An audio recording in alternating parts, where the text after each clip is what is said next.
લોકો પાસે અમે 15 દિવસ પહેલાં પહોંચી ગયા હતા, પણ એના પાસેથી અમે ટ્રાન્ઝેક્ટ કર્યો, અમે પણ એના યુએસડીટીમાં પૈસા મોકલ્યા અને એને અમે આઈડી આપ્યો અને આ આઈડી જો આપ્યો એનાથી એક દિવસ પછી મહારાષ્ટ્રમાં મેલ પણ થઈ.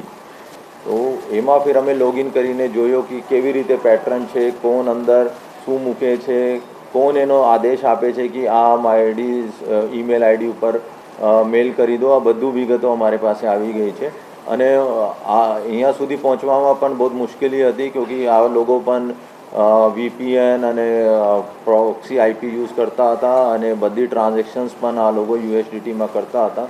તેમ છતાં આપણે કહીએ કે ભાઈ 100 વાર આ લોકો સતર્ક હતા. એક નાની ભૂલને કારણે એનો જો મુખ્ય કડી હતી અમે મળી ગઈ હતી, એના આધારે અમારી પોલીસને સફળતા મળી છે.